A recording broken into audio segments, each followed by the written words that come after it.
Good morning, everybody. Today we're going to learn about Transaction Desk and the best way to utilize it as a tool that you would use every day. So two ways you can get on to Transaction Desk. One is when you log into GAR, you can go Instanet, and the other is you can go from FlexMLS. This is the way that I recommend that you get into Transaction Desk.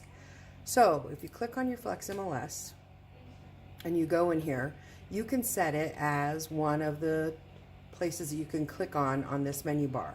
So in order to set that in place, you'll hit menu, go down to daily functions, you'll hit Transaction Desk, and if you hit the star and save it, then it will get put on this menu bar so you have access to it all the time. So from here, if you hit Transaction Desk, it automatically takes you in there. And then you can go about your business of what you're doing in Transaction Desk. So from that, I want to show you how to set up a file and using MLS in two different ways. One is you're going to make an offer. So if you go into a listing, and from here you're going to go down to more, you're going to hit Transaction Desk, and what this does in Transaction Desk is it creates a file for you. So from here, you're going to be able to create a file, and it's going to pull all the information that was in that MLS into Transaction Desk. If you are not utilizing templates, that's going to be a video for another time. But right now we are setting up templates in this manner so that you can see them and utilize them. Today we're not going to use one. Also, the type that it is, for those of you who do other things besides residential, this will be considered a residential purchase. And of course, you're the buyer's broker. Then you're going to hit create.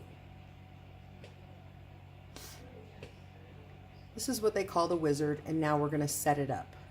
So the first one is going to be the details of the MLS, and that's going to be the general details listed in the manner like listing information, and then of course all the information about the property. Then you'll go hit next. The next one is the transaction dates. At this time, I would recommend that you use the form and not this part of it, because that will change soon. We are going to go to a new platform on sending in your docs to get paid, but right now let's just stay the same. You'll hit next, and here's your contacts. So remember, junk in, junk out. So you want to make sure that you set up your person correctly. So since we're going to represent the buyer, we're going to say create a new transaction content. We got a buyer. I'm going to utilize myself.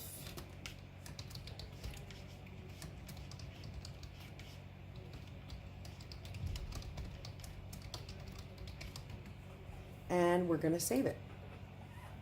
So this is going to make it a lot easier for when we have to set up forms to sign electronically. The next thing we're going to do is we're going to hit next. And if we had utilized templates, then forms would have come over for us. But since we didn't, we have to add it. So you're going to do an add plus. So you have a couple of ways you can get some forms. You can do the complete library, or you can go down to the file that says the purchase, and these are the most used forms for when the purchase happens. Or you can use the search bar and just write in purchase and let it generate what forms have the word purchase in it. And from there, you can pick what you need. So we are going to pick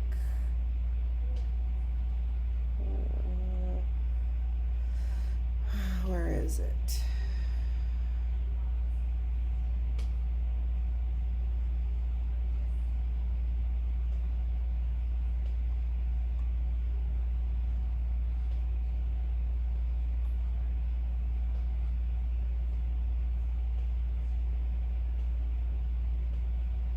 Sorry, folks, it's not jumping right out at me.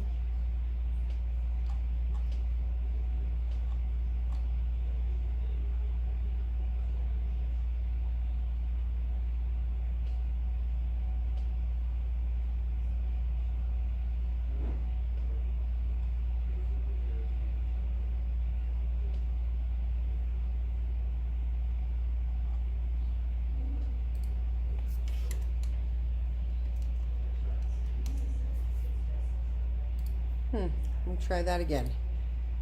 And I'm going to go into the purchase file.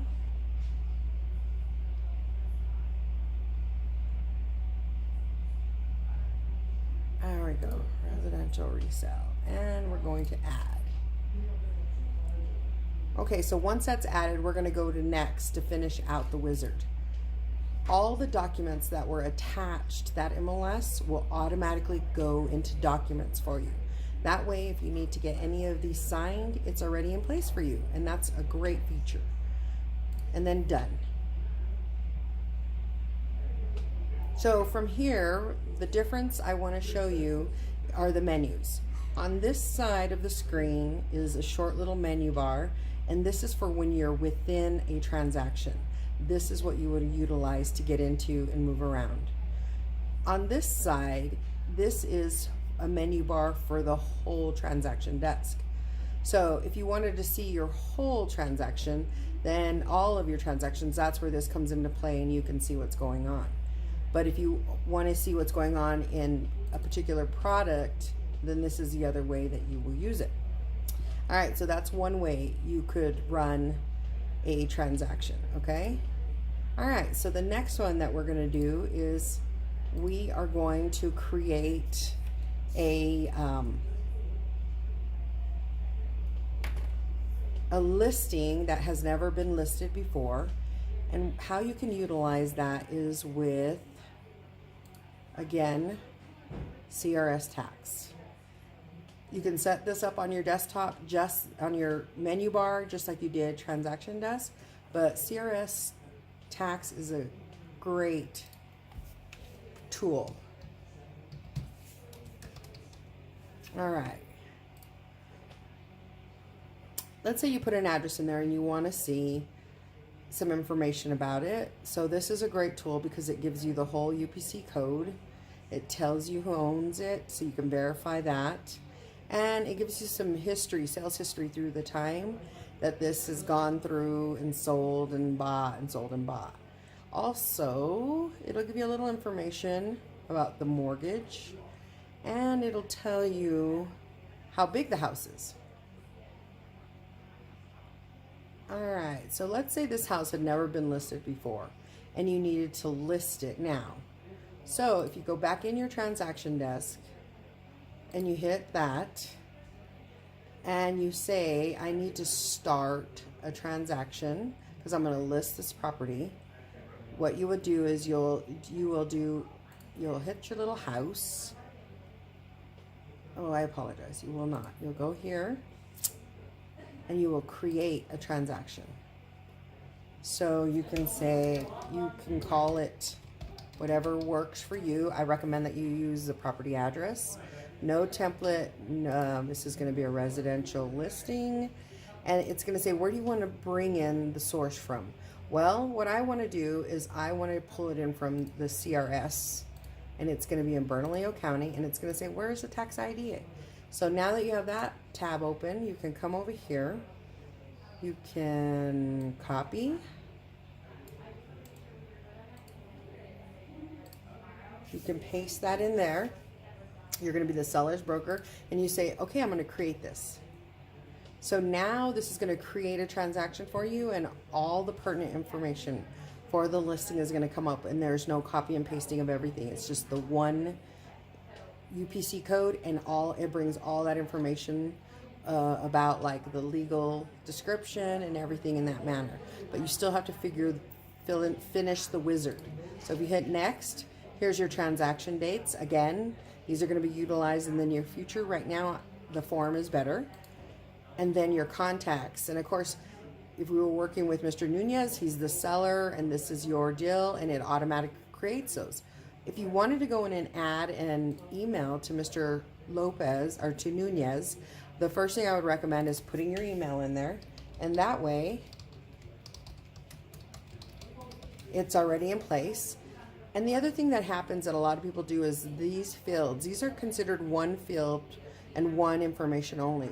So like I would change that and put an L there and change it. So now this is correct. A first name, a middle name, and a last name, and then save it. From there, I would go to forms. Had we used a template, then our listing information would have come across, but we can go to add plus, and we can go to the listing tab, and we can do a listing agreement and add, and then we can say next. There are no documents that we have to add to it, and then we can say done. So from here you would go into the listing agreement and write out the agreement the way you and the client have decided you're going to do. So that's another way that you can generate information and paperwork about a listing, so when you're ready to do this. So right now I'm going to wrap up what I have going, and hopefully you guys have gotten all of this. But of course, let me know. Questions, answers, we'll do those right after this. And also, if you have other things that you think of, send me an email. I'll be more than happy to show you how to do that on a video. Thanks.